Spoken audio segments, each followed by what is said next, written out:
7h22. Primeiro tempo do esporte, Carlos Ferreira já aqui. Muito bem, Fábio, Amar, a todos bom ele dia. Parou, né? Como ele parou, dá uma paradinha para não confundir. Adivinha qual é o assunto do dia? Repá. Será? Olha só, ontem nós já tivemos uma preliminar do Repá. Né? Comentei aqui que jogariam Volta Redonda e Avaí e que interessaria ao Remo uma vitória do Volta Redonda, interessaria ao Paysandu uma vitória do Avaí. Nem para um, nem para outro. Empate, né? Empate, 1-1. Esse empate em 1-1 mudou a posição do Remo, de sexto para sétimo. O Avaí agora ocupa a posição que era do Remo, mas os dois com os mesmos 20 pontos. Para o Paysandu, o que mudou é que a distância para o primeiro time fora da zona do rebaixamento, que era de 3, agora é de 4 pontos. Ok, agora, no sábado, nós vamos medir todas as diferenças, né? Remo e Paysandu em confronto. Sem dúvida nenhuma, o principal jogo da rodada. O jogo de maior apelo na 13ª rodada da Série B vai ser no Mangueirão, em Belém, sábado, às 18h30. Remo e Paysandu, que continuam apresentando jogadores. No caso do Paysandu, ontem foi a vez do Vini Faria. Após jogo, a dificuldade de fazer gols fica mais evidente no Paysandu. E quando a bola não passa na frente da trave, o chute acaba sendo fraco. Mesmo após ser relacionado contra o Botafogo de São Paulo na última rodada, o atacante Vini Faria foi apresentado oficialmente pelo Paysandu. E se é de gol bonito que os bicolores precisam, talvez a nova contratação possa ajudar. Os números no geral podem não ser muito estrondosos. Marcou apenas 6 gols desde o ano passado. Mas Vini já mostrou que tem um repertório variado. Tem gol no mano a mano com o zagueiro. Com o peito, demonstrou que tem estilo. De cobertura, mostrou que tem técnica. Todos esses gols foram feitos pelo Cianorte do Paraná, clube no qual se destacou nas últimas edições do estadual, e o credenciaram para jogar a Série B. Jogar no Paysandu é o sonho de qualquer jogador, jogar num nível alto, jogar na Série B, né? Sair do Cianorte para o Paysandu, claro, é um salto muito alto, mas a gente trabalha para isso, trabalha para estar vestindo a camisa de grandes clubes, então para mim é tranquilo, trabalhei para isso. O mercado costuma ser difícil para os clubes que vivem momentos ruins e têm orçamentos limitados. Portanto, é necessário arriscar. E onde o Paysandu vê uma aposta, Vini vê uma oportunidade. Acompanho o futebol, acompanho os jogos da Série B também e via que o time estava fazendo bons jogos, chegando à frente, mas não estava conseguindo finalizar em gol. Então sabia sei, né, na real, que o time vai dar um salto e estou feliz de estar aqui também e poder ajudar nesse processo. Apesar de conseguir a primeira vitória na Série B, o momento do Paysandu ainda é complicado. Na última colocação e com o rival pela frente na próxima partida, o nível de cobrança da torcida vai ser ainda maior. Quando a gente veste a camisa do Paysandu, a gente assume uma responsabilidade muito grande, né? Então, eu vim preparado a assumir essa responsabilidade, sabendo da situação, sabendo que posso ajudar, então vim tranquilo, vim feliz de estar aqui, principalmente, né? Então, essa questão é muito tranquila também. E nada como uma vitória para deixar o ambiente mais leve. Recém-chegado, Vini experimenta um clima menos pesado do que há dias atrás. Isso pode fazer a diferença daqui para frente. Eu não sei como estava aqui antes, né? Mas desde que eu cheguei eu senti uma energia muito boa de todos. Todos me receberam muito bem, todos com astral muito para cima, desde até antes do jogo. Então, eu acredito que seguindo esse astral, nessa união que eu vejo todo mundo ali, acredito que a gente possa sim sair dessa situação, com certeza. Olha, o torcedor do Paysandu se habituou a conviver com grandes artilheiros no seu time, né? Vamos puxar aqui dos anos 70, teve Marciano, que foi o grande rival do Alcino, depois o Dario, o Rei Dadá, no final dos anos 70, início dos anos 80, Chico Espina, depois Cabinho, aí mais para cá, Van Dijk, que foi o grande herói da conquista da Copa dos Campeões e também de título brasileiro. Van Dijk saiu de cena, apareceu o Robigol, e depois do Robigol, o Edil, naquele retorno ao Paysandu, depois de se destacar no Castanhal. O Robigol que foi vice-artilheiro da Série A, né? Só atrás do Romário. Perfeitamente, 2005. né? E o mais recentemente o Paysandu teve aquela sequência dos gaúchos, Nicolas, Cassiano, Bergson, Nicolas de novo. Nicolas saiu artilheiro do Paysandu com 11 gols, mesmo a quantidade de gols do Rossi. Hoje o Nicolas está no Criciúma, já fez gol pelo Criciúma. Mas hoje, se você olha para o elenco do Paysandu e procura artilheiro, você só encontra o Rossi, que tem lá seus 11 gols e é sempre uma grande esperança para a torcida do Paysandu. Mas os centroavantes que o Paysandu tem o Peterson, tem agora o Vini Faria, tem o Diogo Oliveira e tem o paraguaio Jorge Benítez. Ninguém que a gente possa aqui equiparar a esses grandes nomes que nós citamos aqui. São todos... o próprio Benítez não faz muito tempo, então, digamos, são todos das contratações deste ano que estão aí para construir uma história. Vejamos se alguém consegue se estabelecer como uma solução ou fazer lembrar algum dos grandes artilheiros que o Paysandu já teve. Vamos lá sobre quem o Paysandu pode não contar ou garante que vai contar para o jogo de sábado. Matheus Nogueira, o goleiro, já está ok, já está trabalhando. O Brian Borges também já está treinando, então há toda uma esperança de que ele tenha condições de jogo, diferente do Edilson, o outro lateral direito. Quintana está fora, mas o Maurício Antônio, também zagueiro, já está treinando e deve jogar. PK, lateral esquerdo, também ganhando condições, assim como o Del Valle. Olha aí o paraguaio Del Valle, que está lesionado desde o início do campeonato, estava lesionado desde o início do campeonato, se recuperou, voltou a treinar. Aliás, um caso mais emblemático é do Edinho. O Edinho, depois de quase um ano em tratamento de uma lesão, ele também está voltando aos treinamentos e está se recondicionando para voltar a servir ao Paysandu Esporte Clube. É o atacante, se o torcedor não lembra, o baixinho, entroncadinho da equipe do Paysandu, que foi cedido pelo Fortaleza, que sofreu uma lesão grave, passou por cirurgia e está agora recomeçando a sua trajetória no futebol na equipe do Paysandu. Então, são as questões no Paysandu e do Remo, dos tantos jogadores, dos tantos problemas de atletas sob cuidados médicos. Qual é o quadro? Qual é a avaliação? Para isso está conosco o médico do Clube do Remo, Jean Clay. Olá, Ferreira. Em relação ao Clube do Remo, nós temos realmente vários atletas hoje em tratamento. Da partida contra o Atlético Paranaense, nós tivemos 4 substituições por queixas osteomusculares, com destaque para Caio Vinícius, que teve uma lesão na posterior da perna, Regis com uma lesão grau 2 na posterior da coxa, o Marcelo Rangel, que teve uma lesão traumática no ombro direito, e ainda o Klaus com uma tendinopatia de isquios tibiais. Ainda nessa partida, nós tivemos o Pedro Rocha, que chegou com uma queixa na região da coxa e também da sínfise pública. E em Belém, a gente já tinha o Sávio tratando de uma dor muscular na coxa, Jaderson e Maxwell em fase final de transição, e também Marcelinho, que está passando por uma reavaliação cardiológica. A gente tem trabalhado bastante dentro do clube para que a gente possa deixar pelo menos parte desses atletas em condições de participar da próxima partida, mas naturalmente isso vai depender da evolução de cada dia e a gente vai depender naturalmente das últimas avaliações na sexta-feira para poder definir quem tem condições de participar da partida de sábado ou não.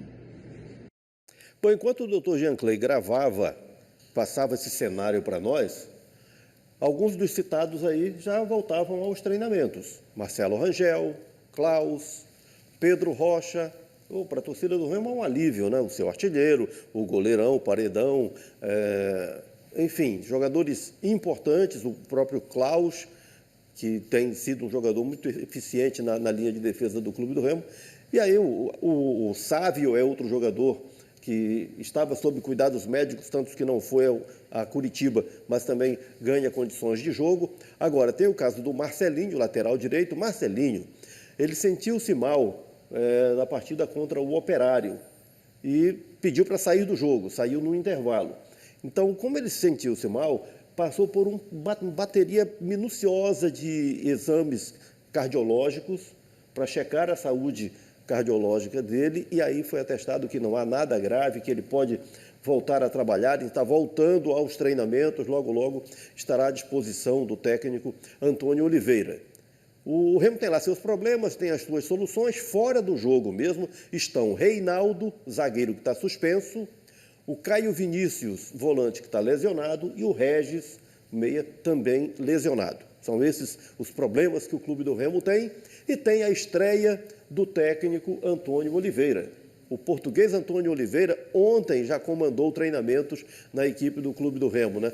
Nós comentávamos sobre a pendência para a assinatura do contrato dele, por isso o Remo ainda não tinha anunciado e ainda não fez o anúncio oficial, porque o Remo só anuncia depois do contrato assinado. Mas ele já está trabalhando porque já os acordos já estão fechados em cima de cláusulas. Se há alguma pendência, alguma minúcia, é coisa que está sendo tratada entre os advogados para a elaboração do contrato, para assinar, enfim. O que resta é somente formalidade. Por isso, ele já está trabalhando, já está treinando o time do Leão Azul. Treino fechado, mas nem tanto assim. A movimentação ontem no Baenão não foi liberada para a imprensa. Talvez o motivo seria o primeiro dia de trabalho do técnico Antônio Oliveira, que ainda não foi anunciado pelo Remo. Mas qual seria o motivo de tanta demora assim? A gente tinha uma demanda da parte jurídica do treinador para que aguardasse um pouco mais para os anúncios. E a gente não viu isso como nenhum problema, como nada que não fosse dentro dos interesses do Remo, que é o mais importante. Foi por isso que a gente ainda não anunciou. Isso será feito no momento certo, no momento tranquilo, mas eu quero deixar claro que ele já está trabalhando, já está muito bem enturmado aqui nas apresentações que deveriam ser feitas durante o dia aqui. Tudo explicado então. Antônio Oliveira vai comandar o Leão na sequência da temporada. O treinador português já passou por clubes como o Atlético Paranaense, Cuiabá, Coritiba e, por último, esteve no Sport Recife. Um técnico que estava na elite do futebol brasileiro e chega para assumir um desafio no clube do Remo. Passamos a importância dele vir, dele acreditar no projeto. Ele se adequou, isso que é o mais importante, ele se adequou ao projeto, acreditou no projeto, e para ele se adequar no projeto, ele teve que se adequar também na parte financeira. Podem ter a certeza absoluta que a gente está fazendo as coisas aqui com responsabilidade e dentro do que é possível para que o Remo sempre honre os seus compromissos. Com um treinador novo na área, o Remo segue a preparação para o primeiro repá desta Série B. O clássico do próximo sábado também pode marcar a estreia do atacante Marrone, que está bastante ansioso em finalmente encontrar o fenômeno azul. Quando eu fui anunciado, eu recebi muita mensagem e espirrou até na minha família também, né?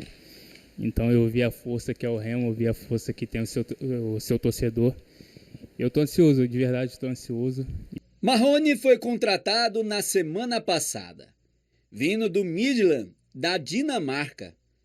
Ele ainda tem passagens por Vasco da Gama, onde foi revelado, Atlético Mineiro e uma curta passagem pelo Fluminense. Em poucos dias na capital paraense, o atacante já vive a atmosfera do repá, pronto para viver o clássico mais disputado do planeta. É um jogo importante, mas é um jogo que a gente costuma falar que a gente gosta de jogar. Como acabei de falar, eu vim do Rio, eu já disputei bastante jogos assim. E se eu tiver a oportunidade, com certeza eu vou me doar, vou dar o máximo. E se Deus quiser, a gente vai conseguir esse resultado positivo aí para o nosso torcedor. Aí o Marrone. Vamos ver se ele se encaixa no ritmo, né? Agora, o Antônio Oliveira, o novo técnico do Clube do Remo, que é português, foi jogador, não teve destaque nenhum como jogador, era zagueiro, tanto que parou cedo, aos 29 anos, virou auxiliar do pai dele, o Tony Oliveira, que foi jogador de grande destaque lá em Portugal. Então, ele, como auxiliar do pai, trabalhou no Kuwait, no Irã, na Eslovênia, aí veio para o Brasil e começou a carreira dele no Atlético Paranaense, e aí construiu a trajetória, incluindo o Coritiba, o Cuiabá, o Corinthians, o Sport Recife, agora o Clube do Remo. É o 6º técnico estrangeiro no Remo. Eu falei ontem, tinha 4 anteriores, há 5 anteriores. 3 uruguaios, Ricardo Dias, foi lá dos anos 40, Júlio Vélez, anos 50, aí dos anos 70 o Remo teve o uruguaio Juan Álvares e o surinamês François Tim.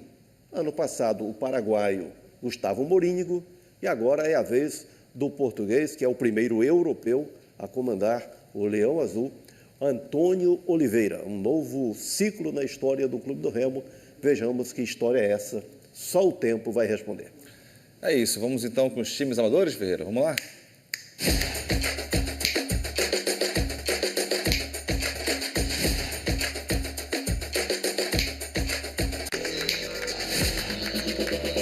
Desfile começando com Rebelde, Telégrafo, Belém.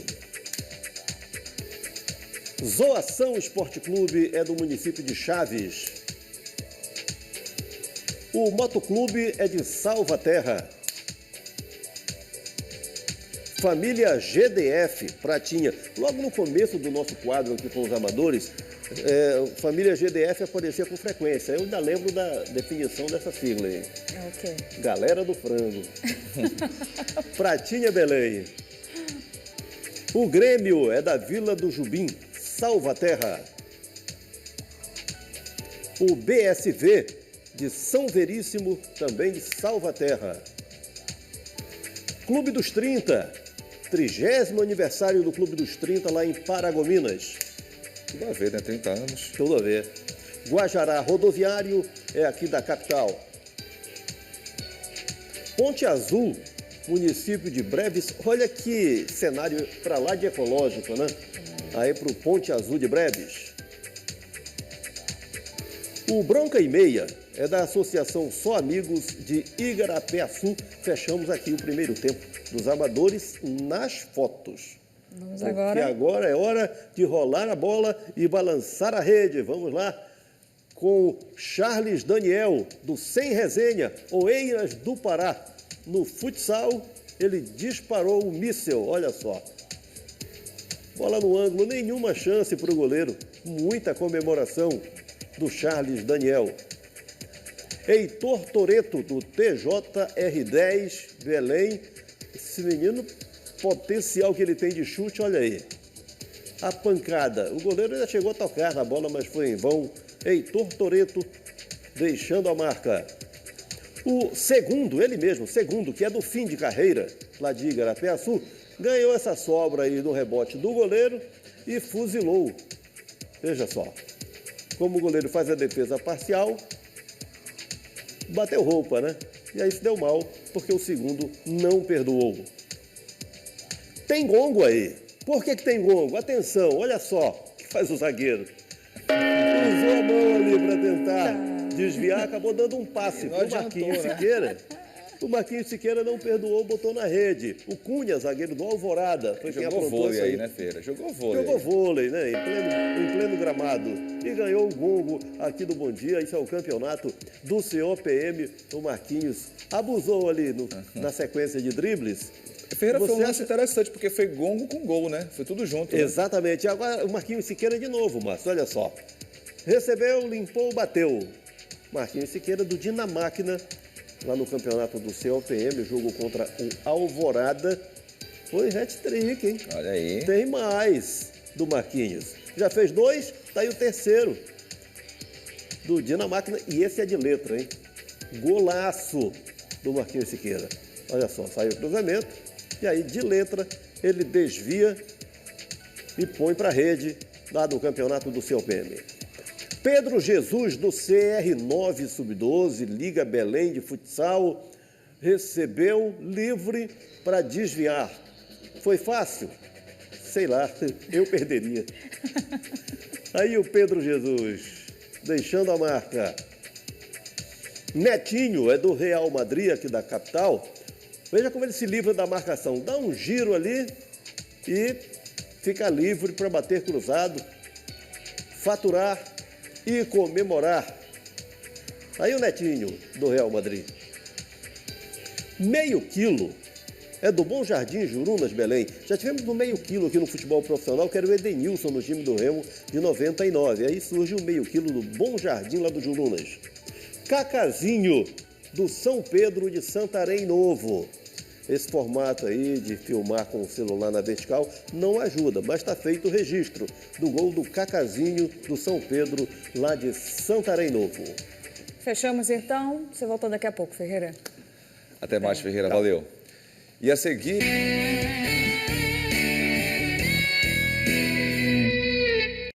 Voltamos com o esporte e voltamos com os times amadores, hein, Ferreira? Vamos lá? Já na tela, hein? Projask, Sub-20, Bengui, Belém. Santa Cruz de Breves, campeão da Copa do Marajó. O City Park é do Tapanã, capital. IDF de Limoeiro do Ajuru. Sessentão, o time invicto lá do Paraclube, Belém. Associação Esportiva Matinha, de Souri. Fim de carreira da Associação Só Amigos de Igarapeaçu. O Bayern de Santa Maria do Pará. Veteranos da Coab e Coraci.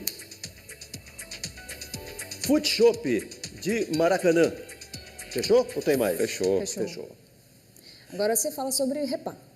Que tem arbitragem definida e não é qualquer árbitro.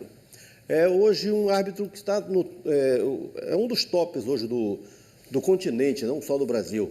O gaúcho Rafael Klein é o árbitro escalado para o clássico Remo e Paysandu, convenhamos, é uma segurança para esse Repá. Promete ser tenso, carregado de emoções e que pedia, de fato, alguém com autoridade para comandar a arbitragem. E o time do Remo está em plenos preparativos e vai ter estreia de técnico, vai ter a estreia do português Antônio Oliveira no comando. Ele ontem teve o primeiro dia de trabalho no Clube do Remo. Aliás, nós vamos ter do lado do Remo um técnico estreante e no Paysandu um pós-estreante, né? Porque o Claudinei estreou na rodada passada do Campeonato Brasileiro e o Claudinei Oliveira estará. Ele que já foi atleta do Clube do Remo, foi goleiro do Remo em 1999, 2000, também foi goleiro da Tuna em 2001 e agora é técnico do Paysandu e vai vivenciar o Repá à beira do campo. Já vivenciou dentro do campo como goleiro do Clube do Remo. O Papão, que vem da sua única vitória na competição até agora, está lá na última posição, precisando reagir e apostando no Repá como o jogo da redenção, né? O jogo contra o Botafogo foi, digamos, o jogo do alívio pela conquista da vitória. Agora o Paysandu precisa confirmar essa reação, o início de um novo ciclo, e aí investe tudo nesse Repá. Por aí você pode imaginar o que vai ser esse jogo, quanto apelo tem esse jogo, o principal da 13ª rodada da Série B, Campeonato Brasileiro. Tudo isso, sábado, 18h30, no Mangueirão. Muito bem, Ferreira. Obrigado pelas informações. Amanhã tem mais, né? Até amanhã. Valeu, Ferreira. Ferreira.